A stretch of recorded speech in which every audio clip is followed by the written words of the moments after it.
Edilene Lopes, surpreendeu aí esse pedido? Pois é, Leandro, na verdade, não. Boa noite, Leandro. Boa noite, Ju. Boa noite à nossa audiência. Alexandre de Moraes vai querer detalhes sobre a saída de Bolsonaro ao hospital, porque alguns elementos são peculiares. Se a gente observar as imagens que a gente tem rodado aqui na CNN, nós vemos ao lado do ex-presidente Jair Bolsonaro e atrás o filho dele, Jair Renan, e ao lado de Jair Renan, no lado esquerdo de Jair Bolsonaro, tem um homem que parece ser um dos seguranças de Jair Bolsonaro, mas não é. É um deputado estadual mineiro, Cabo Caporeso, e ele acompanhou tanto a entrada do ex-presidente Jair Bolsonaro quanto a saída dele do hospital. E hoje de manhã, inclusive na base do Bolsonaro, havia um cuidado, uma ideia de se saber se ele poderia ter sido punido por ter tido contato com o ex-presidente Jair Bolsonaro sem uma autorização do Supremo Tribunal Federal, porque ele não é parte da equipe de segurança de Jair Bolsonaro. É um deputado estadual mineiro. Eu conversei com ele mais cedo perguntando por que ele estava ali, se ele tinha medo de sofrer alguma sanção de Alexandre de Moraes.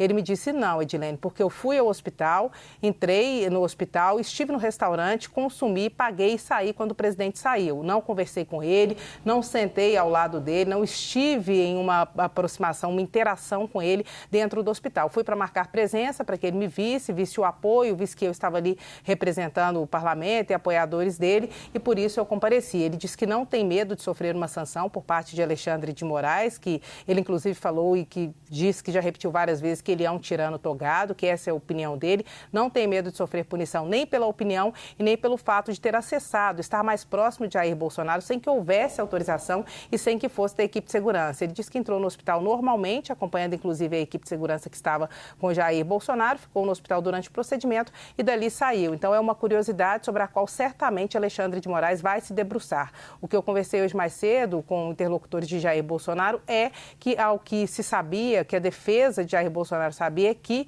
o Supremo Tribunal Federal já tinha conhecimento de que ele não era parte da equipe de segurança. Então, nesses questionamentos, vão ter que explicar quem era quem e certamente por que alguém não autorizado pelo Supremo Tribunal Federal teve contato com Jair Bolsonaro. Então, outras informações virão depois desse pedido de Alexandre de Moraes. Leandro. Edilene, você destacou que ele não tinha autorização, não havia solicitado permissão ao ministro Alexandre de Moraes?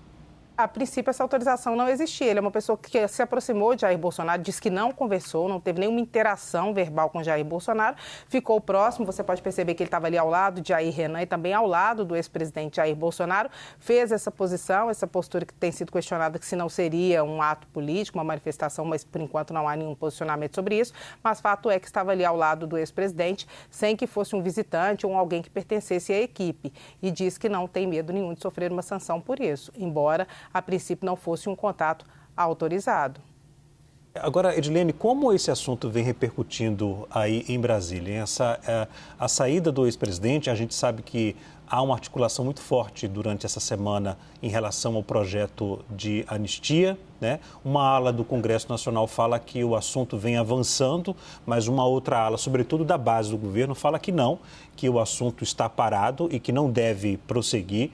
Como é que vem repercutindo não só essa questão do ex-presidente Jair Bolsonaro, como também o projeto de anistia? A base do governo tem uma afinidade com uma proposta que seja alternativa, essa que nós estamos noticiando, que pode ser proposta pelo presidente do Congresso Nacional, Davi Alcolumbre.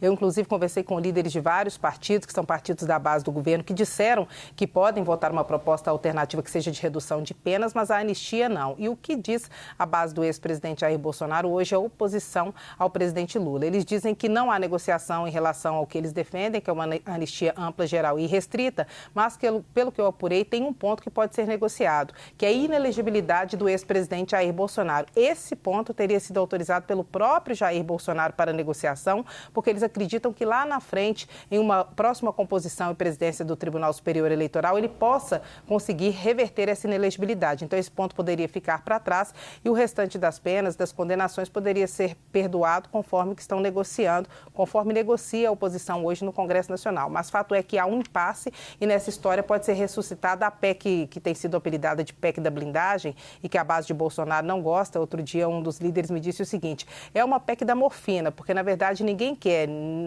mas é um mal necessário para defender o Congresso Nacional do Supremo Tribunal Federal, aumentando a proteção dos senadores e também dos deputados. Pode ser que esse outro assunto também ganhe força junto com essa discussão da anistia. A oposição também nega que esteja negociando com deputados, com parlamentares de centro, a votação na anistia em troco da PEC da prerrogativa, que seria de interesse de todo mundo, inclusive de parlamentares da base do governo, que fazem um discurso contra, um discurso público contra, mas muitos deles estariam interessados que essa PEC passasse, já que ela é uma PEC de espírito de corpo e que protege os parlamentares de forma geral, da direita, da esquerda, cria uma capa de proteção para que eles fiquem livres, inclusive, do Poder Judiciário. Leandro.